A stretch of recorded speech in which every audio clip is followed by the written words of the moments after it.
Asmad Gurubhyo Namaha, Asmad Parama Gurubhyo Namaha, Asmad Sarva Gurubhyo Namaha. So we're continuing on with our discussion of the book Agamas in South Indian Vaishnavism by V. Varadacharya of the French Institute of Indology in Pondicherry. And we're in I think we're in the first chapter or second chapter, talking about the validity of Agamas. And so let's pick up where we left off. Okay, so last time we were discussing how taking a Vedic mantra, and sometimes we can adjust the Vedic mantra. And the example given here was Agnaye Justam Nirvapami, right? And we could adjust it if we wanted to offer, instead of offering cakes to Agni, the Devata Agni, we could be offering it to Surya. And so we could just change the word Agnaye to Suryaya, right? Okay, so that's a possibility. It's a possibility. But once you change the Vedas, the mantra cannot be said to be a Vedic mantra anymore. It's considered to be a Pancharatric mantra or an Agamic mantra, or maybe a Puranic mantra if it comes in the Puranas. So that's okay. It can be done as long as the Sanskrit grammar is correct, right? In this case, we have Agnaye, which is the dative singular of Agni, and we have Suryaya, which is the dative singular of Surya. So that's fine. So if we can just substitute Suryaya for Agnaye, because it's the same grammar. It's just a different noun, right? A different devata. Okay, so we finished about that. So thus tantric mantras arose from the foundation of Vedic mantras. So we have these other tantric mantras which are not given in the Vedas, right? And they arose for them. So why are we talking about this at all? We're talking about this at all because some people doubt the validity of the Agamas, because the Agamas have mantras in them, right, which are not Vedic mantras. We do use some Vedic mantras, but sometimes we don't use Vedic mantras. We use other mantras, which are Sanskrit spells or Sanskrit sentences, right, which are used for particular purposes, but we can't find them in the Vedas. So if we can't find them in the Vedas, right, originally we use Vedic mantras, but in case we don't get a Vedic mantra which exactly suits our purpose, we can change that mantra and we can make a tantric mantra from the words of Vedas.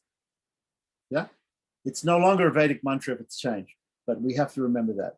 But it's a tantric mantra, and yet, so persons who follow the Vedas, they do this, and yet there are those same people who are strict followers of the Vedas only. Sometimes they criticize the Pancharatras and the Agamas, right, the different Agamas, for using non-Vedic mantras. But here he's saying logically why they cannot criticize, because they themselves use different forms of the Vedic mantras, which are not really Vedic mantras, by changing the letters and the words. They're not really Vedic mantras. So they also use different forms of the Vedic mantras for different purposes.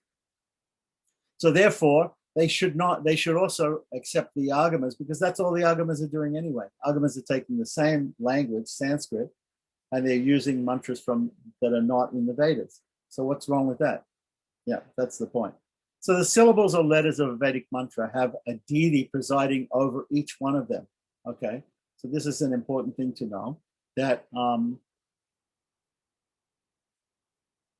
I think we mentioned this before, that there's approximately 50 letters in the Sanskrit alphabet, right? And there are also these different energy centers within the body called chakras. And the chakras are conceived of as being different lotuses with different numbers of petals. And on each petal, we meditate upon there being a particular letter of the alphabet. And there are these 50 petals of the 8 chakras, of the different chakras in the body. So this makes up this is what's called matrika, or matrika. The other translation of the word matrika is mother. So these mothers, the syllables or the letters of the Sanskrit alphabet are called mothers. What are their children? They're children of the words and the mantras, right? So from the mothers, if we put all the mothers together, we put all the syllables together in Sanskrit, we can get different mantras. Every mantra is made up of syllables or letters of the Sanskrit alphabet, which are called matrikas. Each matrika is a goddess. right? The expansion of the original goddess of Mahalakshmi. Shaktites will say it's Mother Lalita or Rajeshwari or something, they'll have some other name for her. But anyway, the original Shakti or original goddess,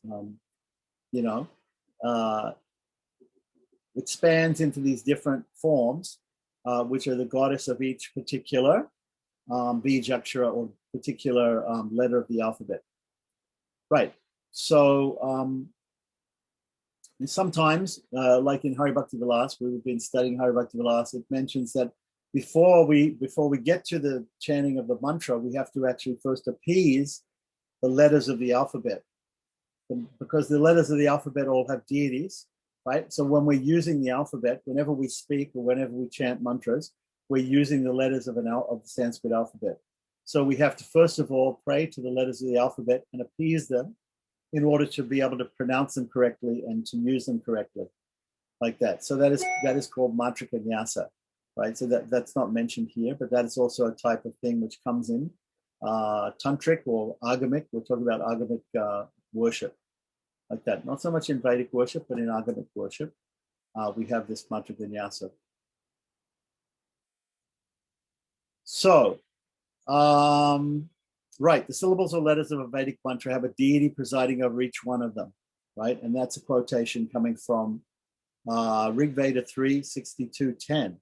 So that has a Vedic pramana, a Vedic proof behind it, that idea.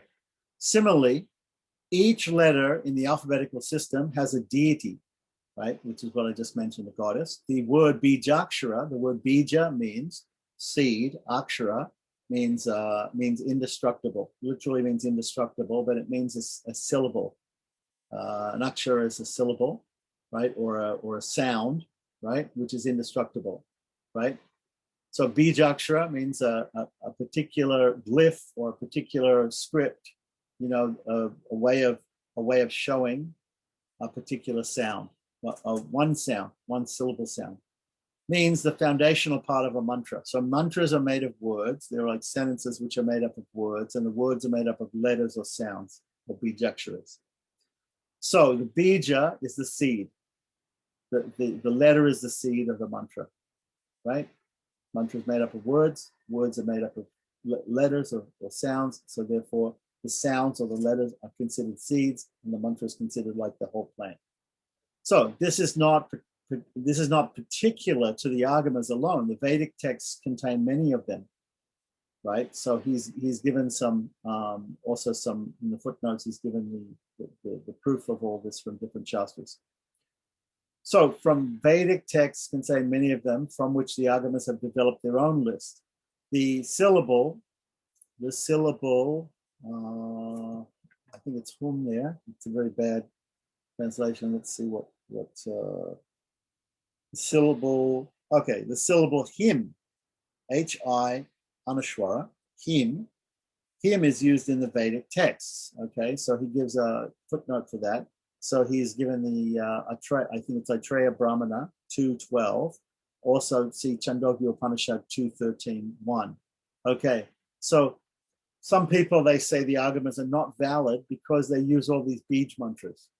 But he's saying, look, here is evidence in the Vedas where the Vedas talk about, number one, the different bijaksharas, that they have particular deities attached to them, right? And in fact, it shows even there are different bijaksharas in Vedic mantras also, not just in tantric mantras or agamic mantras. So at every stage, everything that he says in this book, he is giving the proof from the Vedas, which are swata pramana, which have to be accepted, right? They are self-proved proof, right, according to us.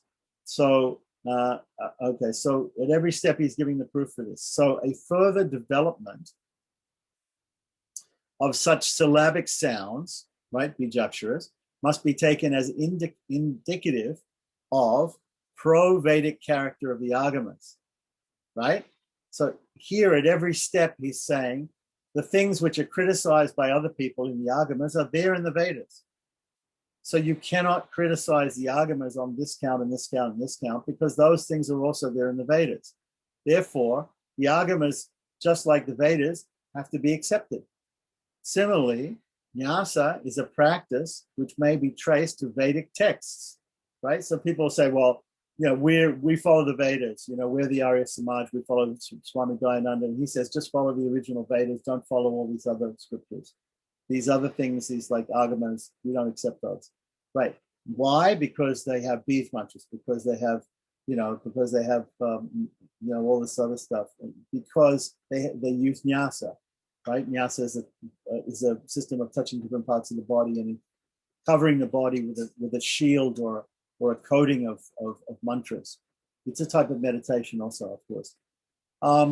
So he gives a footnote here, 142, where he quotes from, that's I think, Satapat Brahmana, not Srimad Bhagavatam. So Satapat Brahmana, 7, 5, 2, 12. 7, 5, 2, 12. And Aitreya Aranyaka, right? 3, 2, 1, 2 and 3, 2, 5, 2. Right. So he's explained that he's given the quotes explaining how Nyasa is explained as a Vedic, is to be traced to Vedic texts also. Karanyasa and Anguli Nyasa. So Karanyasa means on the hands, particularly on the fingers. Anguli also means fingers. So the different nyasas where we touch different parts of the hand and the fingers, right? It could also be the other type of nyasa, which is very common, is the Anga Nyasa, where we touch different parts of the upper body, right? And then there are other nyasas where we touch all sorts of parts of the body, right? So Karanyasa and Anga Nyasa form part of many of the daily religious practices, like the adoration of Sandhya. The adoration of Sandhya meaning Sandhya Vandana that we do 3 times a day. Either the nyasa must be practiced, either the nyasa must be traced to a Vedic source to defend its daily practice, or the practices of Sandhya must be traced to Agamic sources. Right. So in either case, Sandhya Vandana is accepted as a Vedic practice. So if we trace the actual rituals of Sandhya to an Agamic source, then Agamas have to be accepted. If we trace Sandhya Vandana as to Vedic sources, then because it also includes Nyasa, we have to accept it as well. So in either case, whether the source is the Veda for Sandhya Vandana and Nyasa, or whether the source is the Agamas for Sandhya Vandana and Nyasa, because it's so accepted as a Vedic thing, right? It has to be accepted. So why not accept other nyasas? If we accept nyasas when we do Sandhya Vandanam, which is a Vedic prayoga, a Vedic principle, right? Then why would we reject other nyasas? Why would we reject another? If we say there's a body of literature which includes nyasas and we have to reject it because of nyasas, then we have to reject all nyasas, even the ones that we do in Sandhya Vandana, which is a Vedic meditation. So the drawing of mandalas, right? Now, what is a mandala? Mandala, we talked about before. Mandalas and yantras represent, a yantra represents a particular deity. Mandala represents the abode, like the universe, of many deities, let's say, right? More than one. Or it could be one in the center, and different aspects of the mandala around. But anyway, the drawing of mandalas and the worship of yantras, right, which is an intermediate step, according to him, between the mantra and the deity, the three-dimensional deity, right? An intermediate way of worshiping God, right? Could be also traced to Vedic sources. So he gives a footnote for that, and he gives all the things there. Lotus-like drawings of chakras are described in the Atharva Veda, etc. So there's so many things there. So likewise, mudra, hand mudras, different positions of the hand, right? Which is gesture conveying one's intention, right? Right. So we, in all languages around the world, we have different intentions that we use our hands for, like that. I'm sure, if you go to Italy, you see people speaking as much with their hands as with their mouth, practically. So people, they use different. Please come here, do this, stop. There's different mudras that we use in English. And similarly in Sanskrit, there are just a lot more of them. Okay, so we have mudras, which is a gesture conveying intentions. Is also traceable to the Satapat Brahmana, which is which is part of the Veda. So, what's the summary of what we just said? The summary is that Bijaksharas, Nyasa, and Mudras are all can be traced to the Veda as well. So therefore, we can't reject the Agamas just because they have these aspects. Lastly, the Agamas are condemned for enjoining cruel practices. Okay, so there might be some practices which are considered cruel that are given in the Agamas. It is true that they do so. They do not stop there. They recommend slaying the enemy. The Vedas also are not free from rituals for such purposes. Okay, so we have, for instance, Vasikarna. We have where people do particular agamic ceremonies to control people or to destroy enemies or to gain victory over opponents, whatever it is. So in such practices, if such practices are claimed to be not cruel on the ground that they are enjoined in the Vedas, it is not possible to justify the expiatory rites, prayaschitta, which have to be performed to get free from their evil results. Okay, so in the Vedic ceremonies, there is a thing called prayaschitta.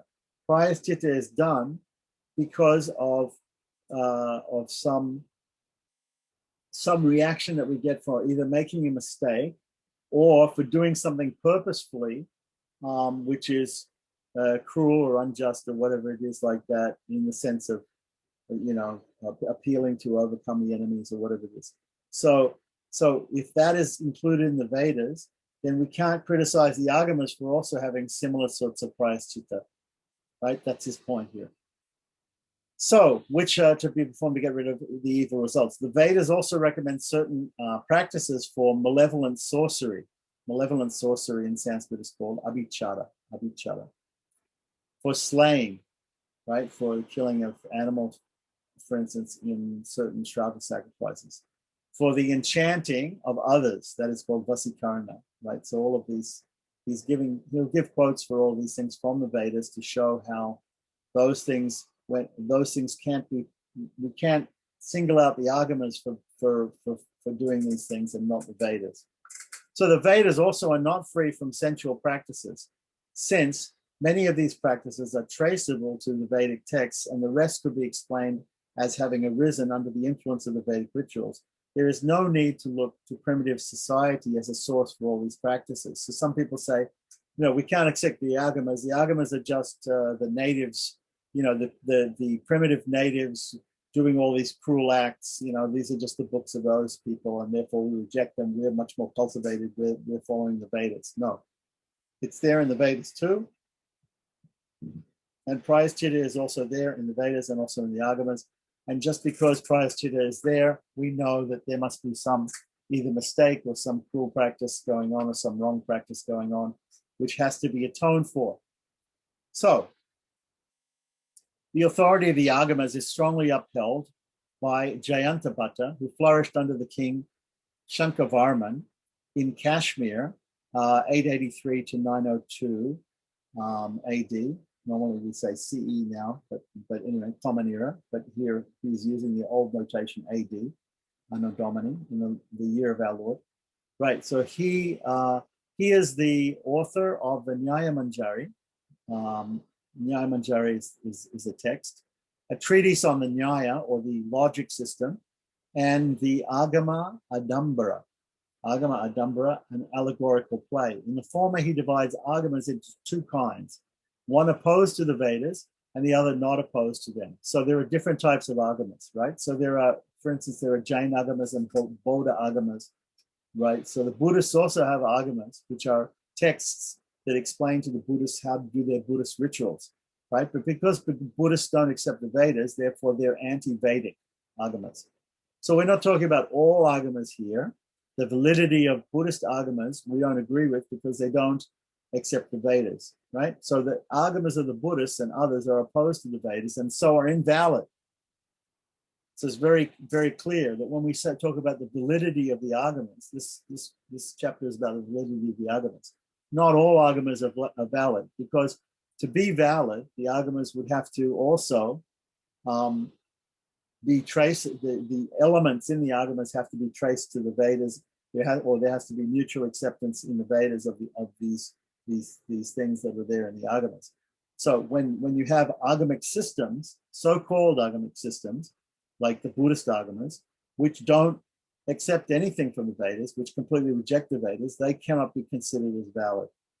So it's not that we consider all Agamas to be valid. All Agamas are not valid. Buddhist Agamas are not valid according to us.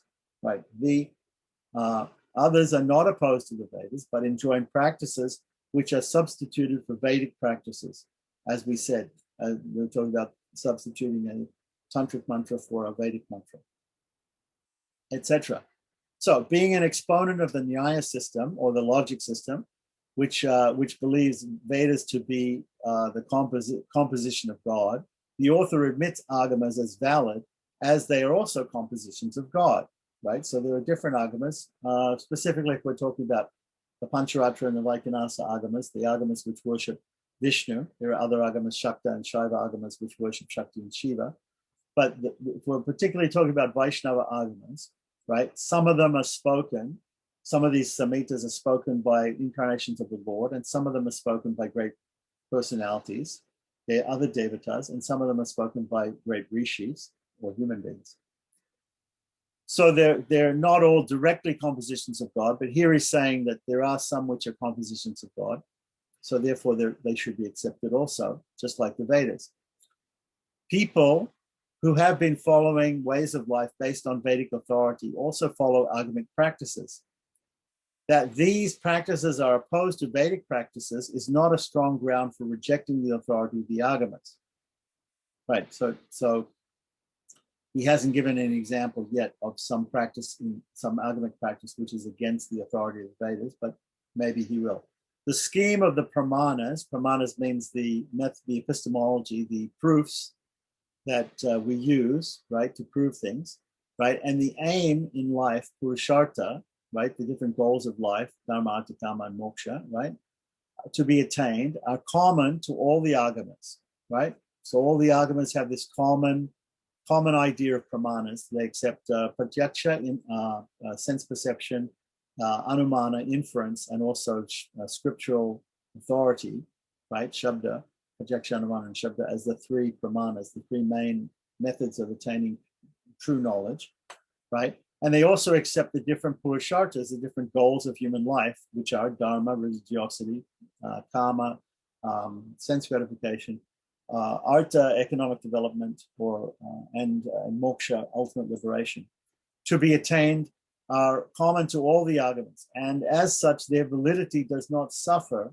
because of mutual references contradicting one another's practices. So there may be some references in the Agamas which contradict some references in the Vedas, but that doesn't mean that we have to throw the Agamas out completely. Right. If injury, himsa, is enjoyed in the Agamas, the same can also be found in the Vedas, and so both are equally valid. So himsa, or the killing or harming of different living beings, right, may be enjoined in some agamic ceremonies. The same is also found in some Vedic ceremonies. So neither of them can be rejected. All Agamas are based on the Vedas. All Agamas are based on the Vedas. Well, up there, all valid Agamas, he should be saying here, because we just rejected the Buddhist Agamas as not being based on the Vedas. So all Agamas are based on the Vedas, or true Agamas. It is possible to trace through inference the authority of certain practices which are not based on Vedic or Agamic sources. Right. So anyway, he's quoting here from this Nyaya Manjari. Okay, so the Agama Adambara, which is the second book which he mentioned by this Kashmiri Pandit, Jayanta, right, is a play in 4 acts presenting some of the schools of thought which prevailed in Kashmir in the 9th century. The opinions of various schools, both Astika and Nastika, the Astika schools follow the Vedas, the Nastika schools do not follow the Vedas, reject the Vedas, right, are presented by their adherents, right, in the play. So Jayanta's attitude towards them is one of tolerance. There were the Shaiva and the Vaishnava schools also. The author and his patron the king of Kashmir, who was his patron, are shown as taking action against the sects or agamas which carried out or enjoined corrupt practices like those of the Nilambars, Bodhas, Jainas, and the extreme Shaivas. Okay, so there are these other persons who have so-called agamas, which we don't accept, called Nilambaras, Bodhas here means Buddhists, Jainas means Jains, and there are some forms of extreme Shaivism which are rejected. Okay, the Shaivas were there's of course Shaiva Agama, which is more accepted today even, and Kashmir, frankly speaking, okay, in Kashmir there was the influence of all these three, the Shaiva, Shakta, and the Vaishnava Agamas in Kashmir. Okay, the Shaivas who were so in Kashmir we had the Shaiva Agama, we had the Shakta Agama, we had the Vaishnava Agamas, like that. Now, what's happened today is that we actually end up with only Shaiva Agama. People normally associate Kashmiri Shaivism as the predominant form of Hinduism in Kashmir today, right? But in fact, there was Vaishnavism. There was also, we get, in fact, in Hari Bhakti Vilas, it's very clear that we get Kramadipika, which is written by a person from Kashmir, a Pandit from Kashmir, called Keshava Kashmiri. So that's the Vaishnava Agama. So, okay. So it was there. All of those three were all there. The Shaivas who were following desirable practices, right? Because there are some Shaivas who are following undesirable practices. Some of these would be left-handed tantra. I probably would be left-handed tantra, which we'll talk about a little bit later, right? And the Vaishnavas who adopt the Pancharatra way of life are declared to be leading virtuous lives in this play that's being made by this Pandit Jayanta to explain the different sects that are there in Kashmir. The Shaivas who are following desirable practice and Vaishnavas who adopted the Pancharatra way of life are declared as leading virtuous lives, though they favored agamic authority, ignoring the direct dictates of the Vedas. The traditions of these schools, which following the Agamas have been uninterruptedly continuing, were adopted by the enlightened people, and so the Agamas are declared as authoritative in that particular play, which is again called Agama Adambara.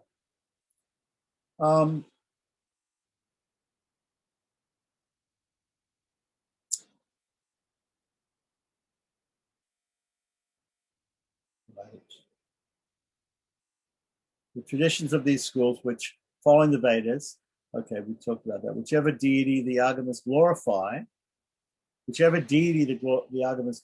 either Shiva, Shakti, or Vishnu, right? They are valid, since they are the compositions of a divine being. The spirit of tolerance breathes in the following sloka, which declares that many could be the forces or approaches to the extreme to attain reality. There are many slokas like this. Okay, so we won't go into the Sanskrit here. Okay, so on the other hand, the Kurma Purana condemns several religious schools and their practices. So we have Kapala is a type of Shaivism, Nakula, Vama, Bhairava, Purva, I'm not sure if it's Purvi or Purva. Look in my edition here.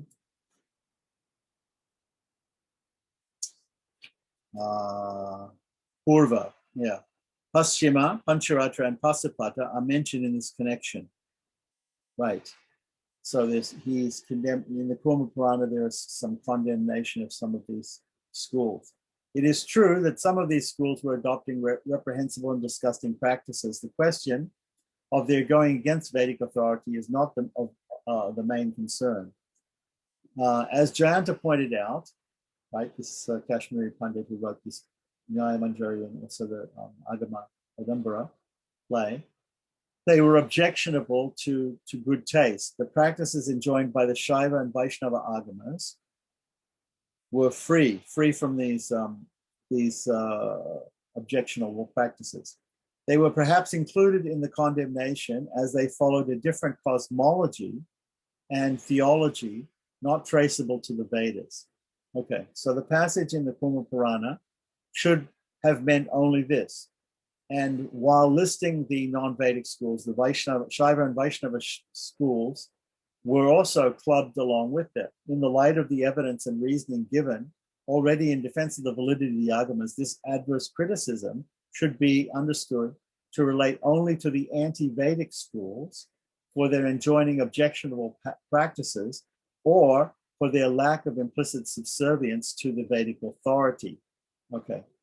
So he's saying somehow or other, this guy, this Pandit, this Kashmiri Pandit, he lumped some Shaiva Agamas, Shakta Agamas, and some Vaishnava Agamas, which are actually acceptable, in with the unacceptable ones for those reasons. The Bhagavata Purana, right, the Bhagavatam, on the contrary, recommends the Agamic mode of worship, which is referred to by another name, and the other name is Tantrika. One should, so when we see Tantrika, it means Agamika. They're synonymous words. So one should take the injunctions of the Vedas to become free from the results of karma. One should take to the injunctions of the Vedas to become free from the results of karma. He who would tear away the knot of the heart must worship Krishna according to the rules laid down in the Tantras. He has to receive the grace from the preceptor and guidance from him to pursue the agamic course. He must adore the supreme deity in a form which is to his liking. Bhuta Shuddhi, this is what I was talking about just a little bit before. Bhuta Shuddhi means purification of the elements, the material elements in the worshipper's body, right? And dedication of himself to God should follow next, right?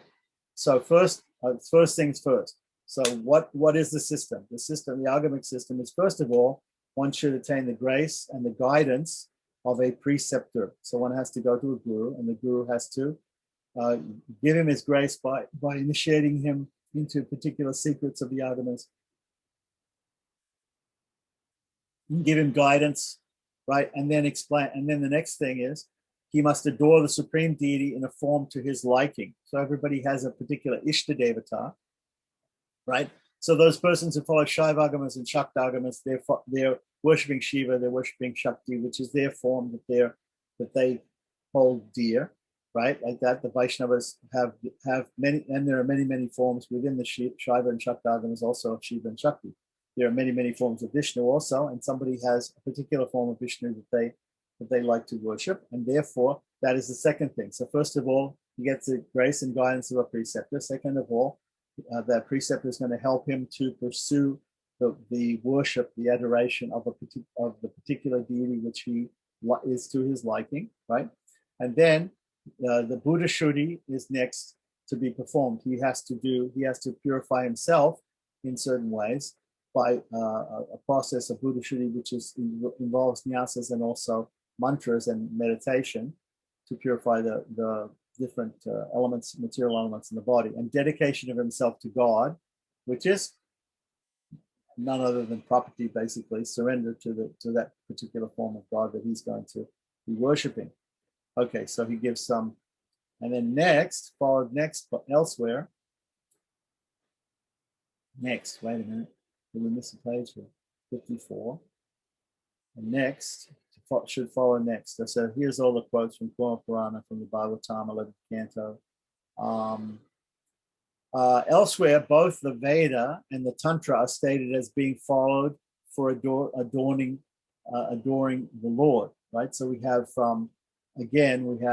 quotations from the Bhagavatam from the 11th canto, 5th chapter, 28th verse, and 27th chapter, 49th verse, which is, of course, Lord Krishna's instructions on deity worship.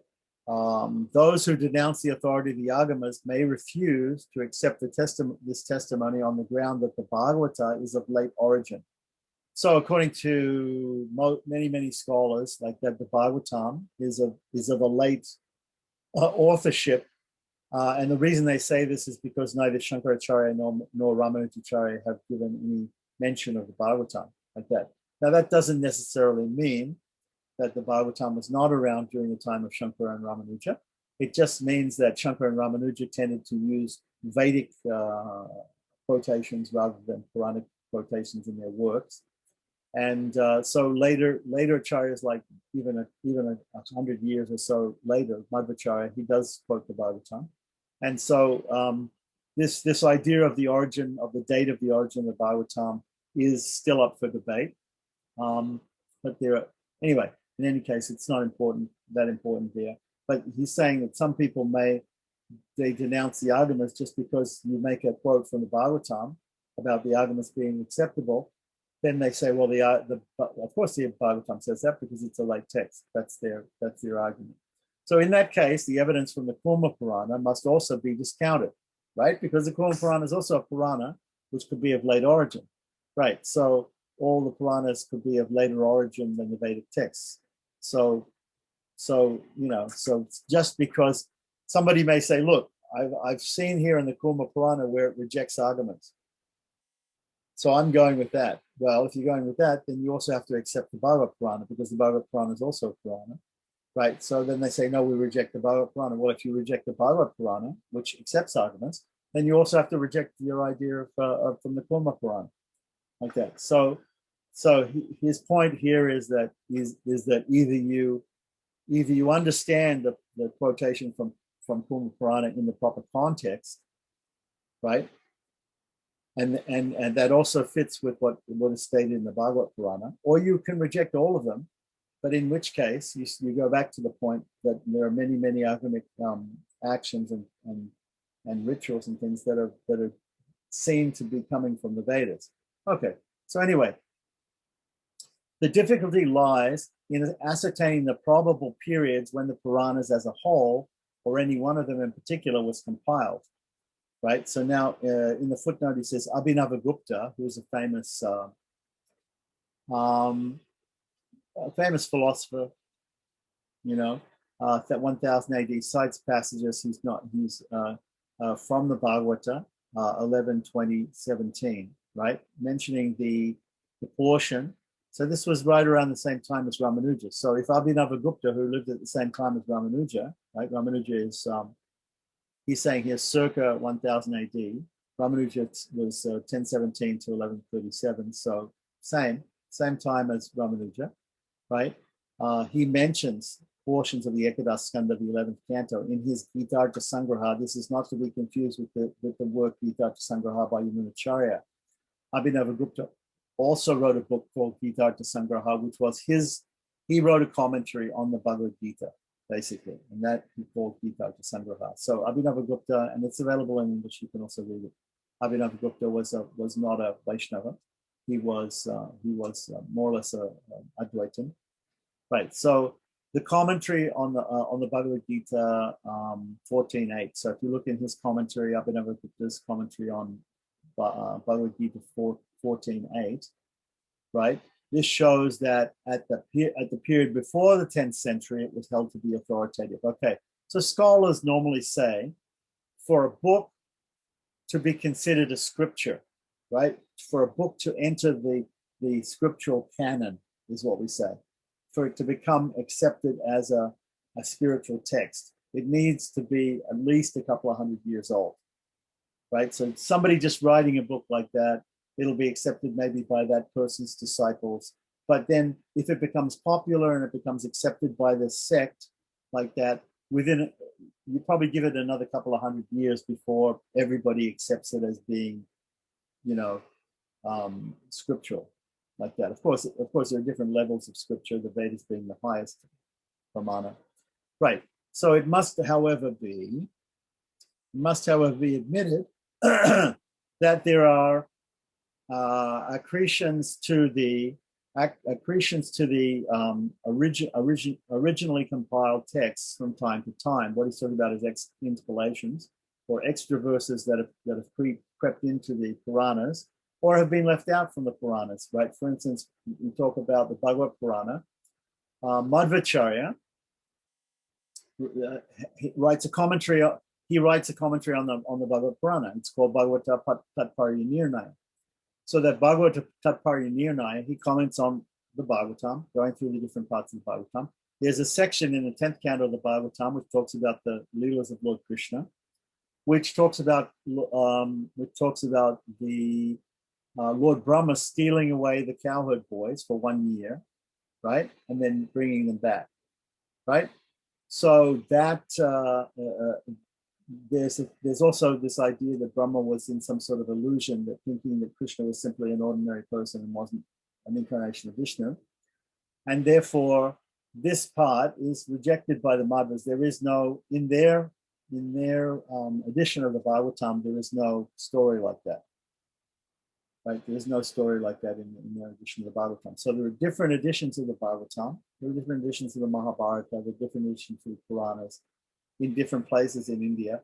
And what some of the Indological Research Institutes have done is they've gotten together these different editions, and they produce what we call critical editions, which show the variations in the text. Now, the variations in the text are due to different reasons. Number one, scribal error, right? Because in those days there was no printing, so everything had to be handwritten out. So sometimes people would be lazy and they would leave out texts, or they would put in extra texts, or they would write a Sanskrit letter differently, and it would be misinterpreted in a different way.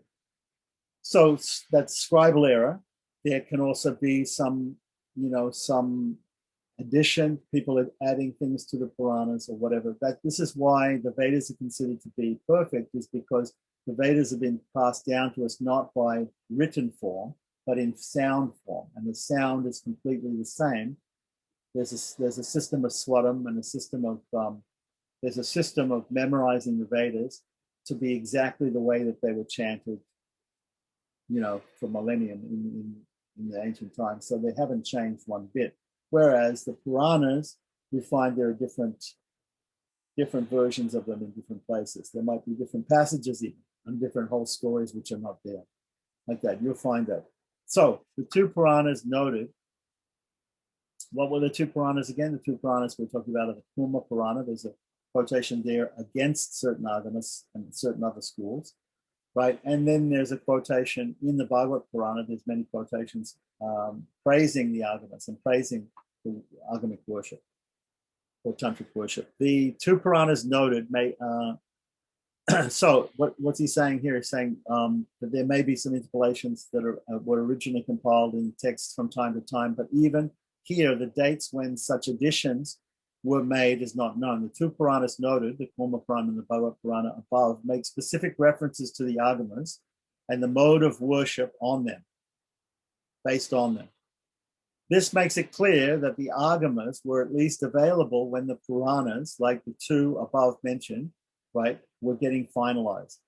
Therefore, the validity of the Agamas is a settled fact, and it must be said that the way of life which the Hindus lead at present is chiefly guided by Agamic precepts and Vedic authority. Okay, so that's a very important statement in the end there.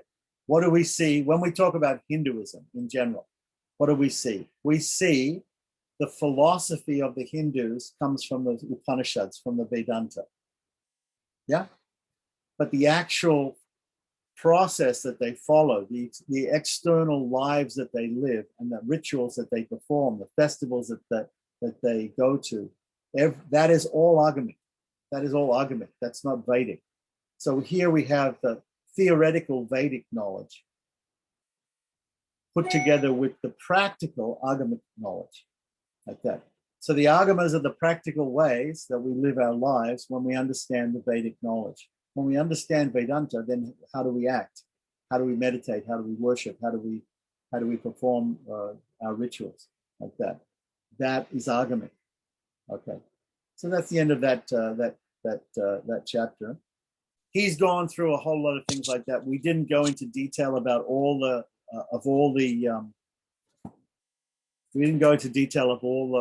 proofs that he gave from all the quotations. The one great thing about this is this guy works at an Oriental Research Institute in Pondicherry, and very nice guy. And he backs everything that he says up with a proof from different scriptures. So if we need the arguments on the validity of the arguments, they're all the arguments. They're all the arguments against all the objections. So if you get anybody who objects to Agamic worship, you go and you read them that chapter, and go fully through all quotations, and they have to be defeated. Okay, so that's the point. Okay, so any questions about the validity of the Agamas? Now we're understanding the validity of the Agamas. We're sort of, now we want to understand what the Agamas are, actually. So the next chapter is going to be about the classification of Agamas. So we already touched upon that a little bit. We've heard about Buddhist Agamas, Jain Agamas. We've understood how they don't reject the Vedas and therefore they're not accepted as really true Agamas. But then there are some other Agamas which are accepted. Shakta Agama, Shaiva Agama, Vaishnava Agama. You know, when I studied Agamas in Mysore and Bangalore, like that, the Maharaja Sanskrit College in Mysore, they have a department of Shaiva Agama, they have a department of Shakta Agama, they have a department of Vaishnava Agama, Pancharatra Agama. You know, specifically Pancharatra, but also like Agamas Agama. These are the two Agamas. There are more than one. There's more than one Shaiva Agama. There's more than one Shakta Agama. So there are these different Agamas. So in the next chapter, we're going to learn about the classification of Agamas, and basically we'll end up with basically three: Vaishnava, Shaiva, and Shakta Agamas. And then we'll slowly get more and more, because the book is about South Indian Vaishnavism, or Vaishnavism in general also. So he will touch also upon the different Vaishnavism in different parts of India, including North India and West India and East India. But specifically, he's going to spend most of the time in the book talking about Southern Indian Vaishnavism, which means the discussion of worship according to Pancharatra and to a lesser extent, the Vaikanasa Agamas also.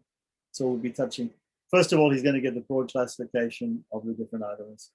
And he's going to spend some time explaining about Shaiva Agamas and Shakta Agamas, but mostly he's going to focus on Pancharatra and to a lesser extent the Vaikanasa Agamas.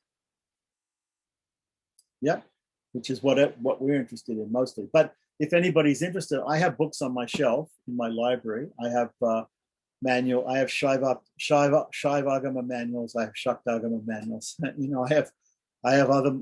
You know, my interest is not just Vaishnava Agama. So there are, you know, if people are interested in Shaiva Agama or Shakta Agama, like that, we can go into more detail about it. Once you understand one of the agamic processes, by understanding the Pancharatra Agama and to a lesser extent the Vaikanasa Agama, you can understand, because they're all basic, they're all similar, like we were discussing about, I'm not sure whether we got to that point yet, of different sections in the Samhitas of the Jnana, Yoga, Kriya, and Charya, right? So these sections are there in Shaiva Agamas and Shakta Agamas also. So, you know, the classification's the same, basically. So it's just some people are worshiping Shakti, some people are worshiping Shiva, some people are worshiping Vishnu.